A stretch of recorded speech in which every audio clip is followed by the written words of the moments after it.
All right.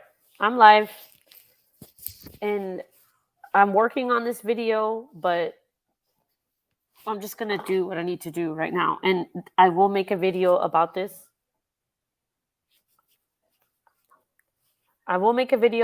But I find it's important to talk about this. Okay. So a video will come out of this. I'm in the process of it. Anyway, this is not about me. Let's just talk. People come in, they come in. I don't care. Let's just go. All right. This is what we're doing. I'm looking at Kiely Rodni's autopsy. You have to look at the autopsy. Very important. I'm looking at this.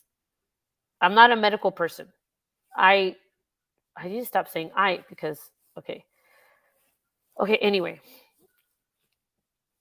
You can see things that don't look right, or you can look at things and question. Okay. Ethanol. This is what's important.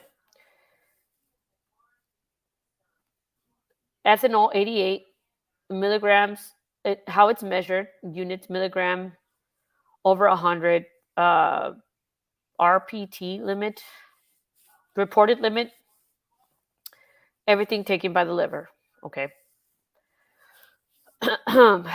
Ethanol, what I'm learning, does not mean blood alcohol level. Ethanol and blood alcohol level are two very different things. Hey, Miss Princess, how are you? Thank you for being here. You guys need to understand, because I didn't understand the difference between ethanol and blood alcohol level.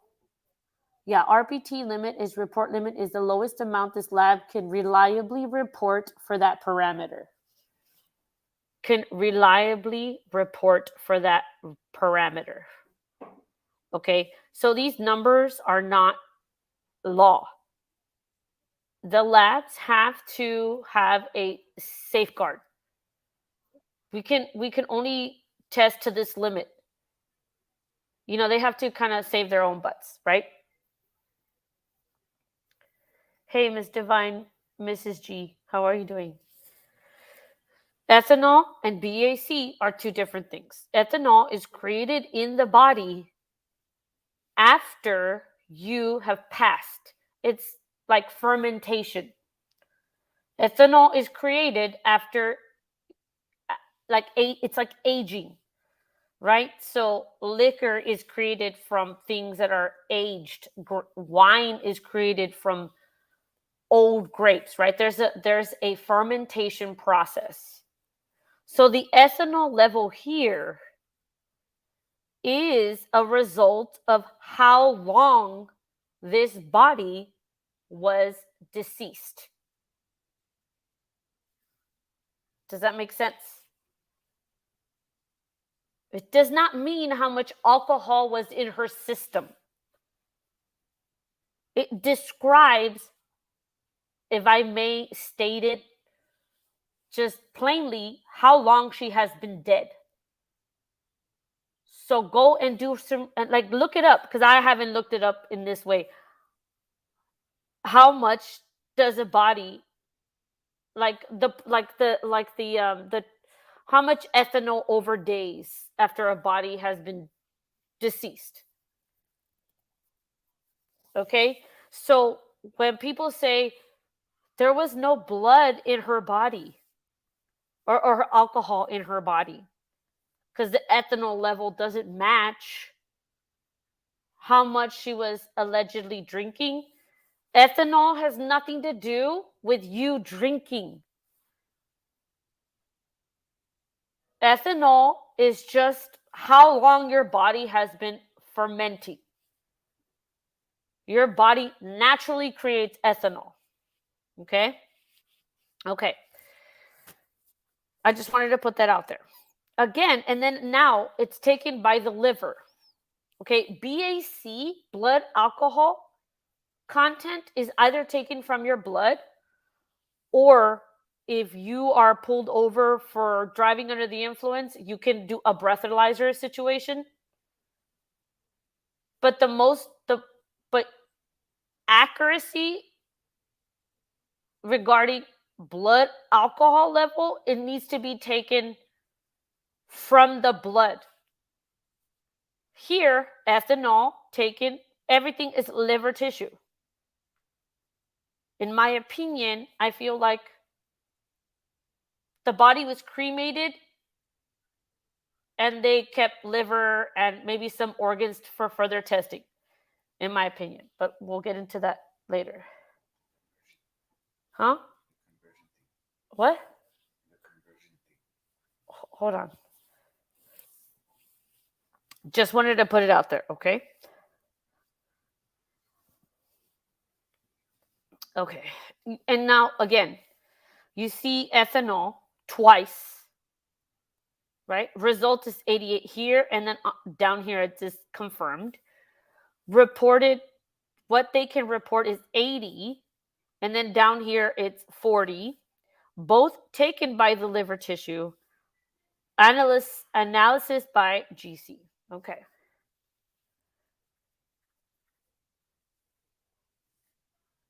So let me go into what I was looking at myself earlier. Again, I will make a video about this. It was just a lot, and I wanted to talk to you guys about it. Okay. All right.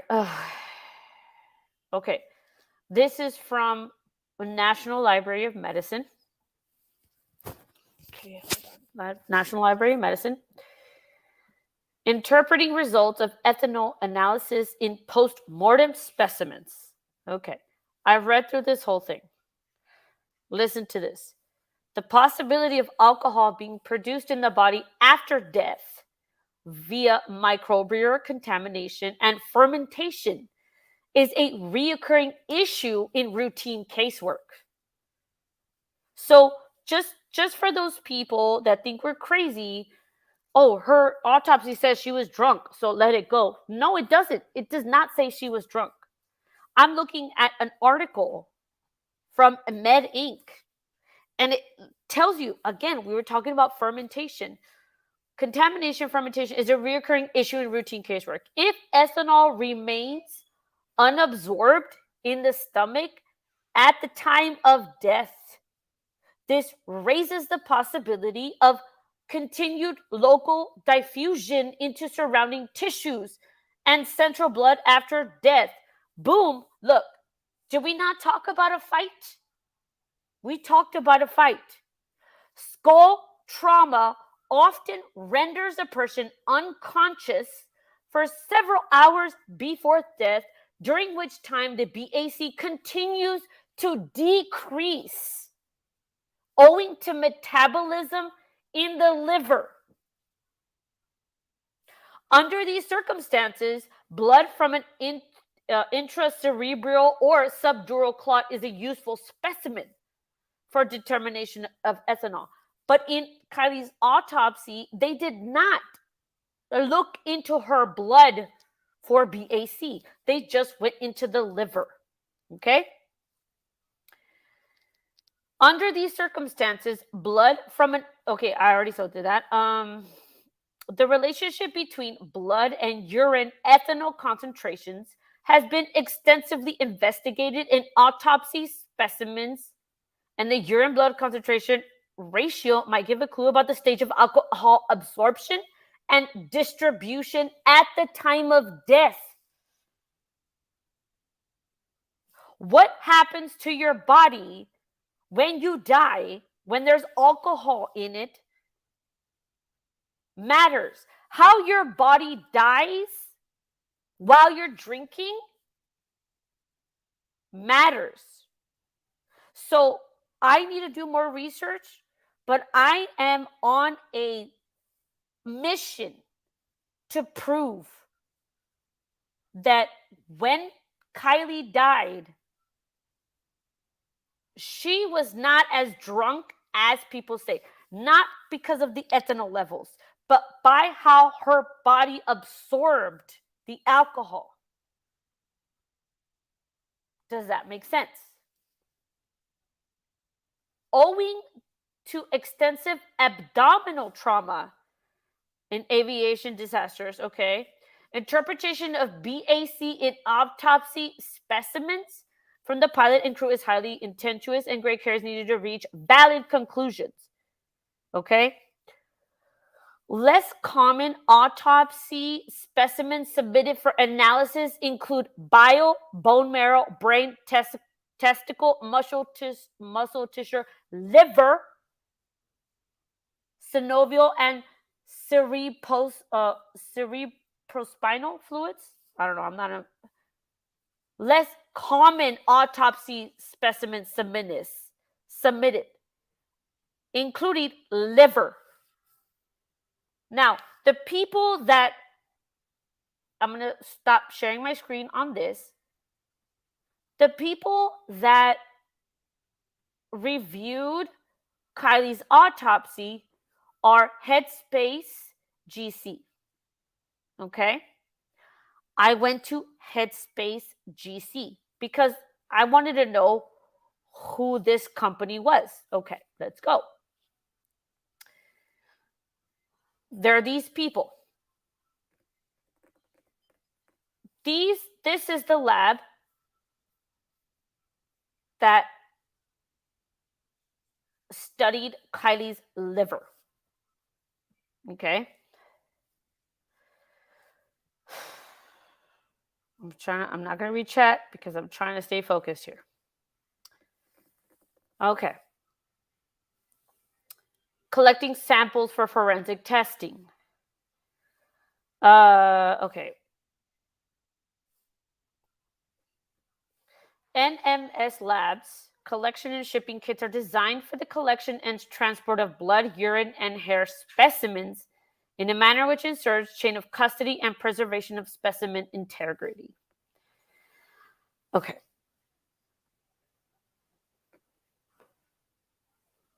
Hey, Katie. I'm kind of losing my kind of where I was getting here. But, okay. I went to Medscape. I went to ethanol level. Ethanol level can be measured by blood, urine, saliva, or breath tests. It doesn't say anything about liver. Do you guys get that? Okay, that's what that says.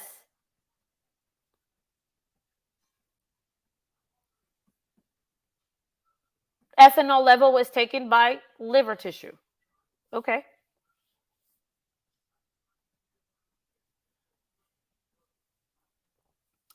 Toxic concentration is dependent on individuals' tolerance and usage, although levels greater than 300 to 400 milligram can be fatal due to respiratory depression. Conversion unit: 1 millimole of ethanol per liter of blood is equal to 4.61 milligrams of ethanol per 100 of meters of blood. I'm not good at math. I just read that and I have no idea what that means. Thank God they have another paragraph that says, to convert serum ethanol to BAC, move the decimal point 3 places to the left. Example, a 100 milligram DL serum ethanol is equivalent to a 0. I do understand that because somebody had to baby me and tell me that in the article, okay? So now let's look at the autopsy. The autopsy says here, ethanol level. Result was 88. And then here we go, milligrams to 100, and then 80. Okay, let's move the decimal 3 places to the left. That would mean it would be 0.0, right? Or 1, 2, 0.08. Her BAC was 0.08. Just letting you know.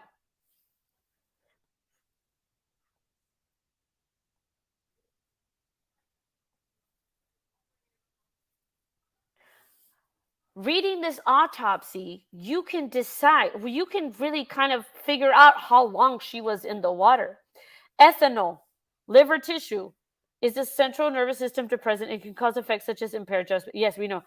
Ethanol can also be a byproduct of decomposition and degradation of bio. Yes. Okay. So the sample.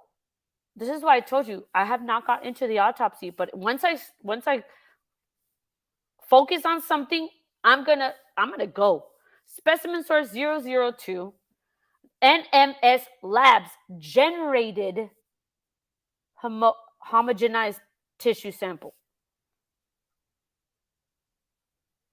Due to the nature of the specimen, some analytes may not be detected.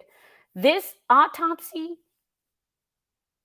and I am not a medical person whatsoever. I don't even like going to the doctor.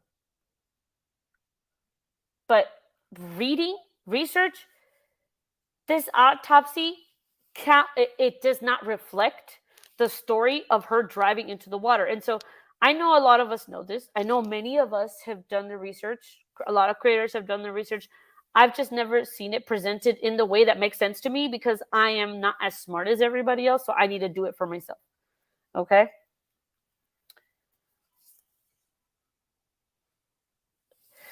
And so I'm just presenting this information to you.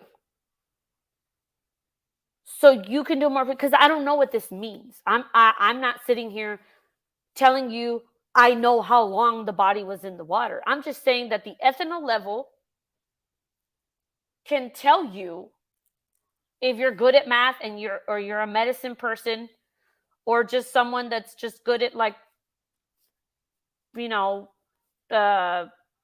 what is it, like critical thinking skills.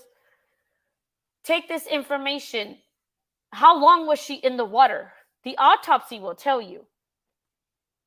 Does that make sense? And I'm going to assume that the chat is paused because you guys are trying to internalize what I'm saying.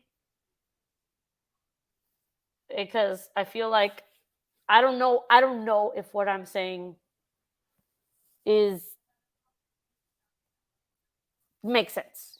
Okay? But I'm going to put it out there. And this is what my video is going to be about. Okay. So just a couple more things before I log off. I just wanted to come on and kind of tell you what I was doing. Okay. The last thing I'm going to leave you with from the NMS Labs. The person that signed off on this was Brianna Peterson. Okay. This is where I say I'm taking the gloves off a little bit. Brianna Peterson. I did look it up. I bought another subscription to fucking another local news, Seattle Times. I looked up her name and this article popped up. I couldn't see the whole article because I didn't pay $1. So I paid the fucking dollar. Washington State Patrol's toxicology lab ran tests in office contaminated by meth, possibly jeopardizing thousands of cases. And I was like, okay, but like, where is this Brianna Peterson person? So it's so easy. You can just search. Okay. Brianna Peterson, this is the same person. While serving as a prosecution witness in Patterson case, the Tox Lab's acting manager, Dr. Brianna Peterson, misstated in an affidavit the lab's known number of cases with false positive meths result as 3 rather than 9 during the time Peterson's bond was. So they're talking about another case. Okay, I don't know what case they're talking about, but either way. In March, while a Pierce County judge was still considering the motion to dismiss the case, Peterson noted WAPA of yet another false positive meth result, this time in the main toxicology lab. The lab had known about it for more than 2 weeks, but Peterson hadn't mentioned the case when testifying at the motion hearing. Peterson, who left the tox lab in June for another job, declined comment and referred questions to the Washington State Patrol. Asked why Peterson didn't disclose the lab's latest false positive test during her testimony, the State Patrol spokesman said, "We are not able to speculatively comment on the specifics of her thought process in testimony." And that is the person that signed this toxicology report, that worked for the toxicology or the freaking company that worked on Kiely. And that's all I'm going to say. Thank you for being here. Love y'all. Bye.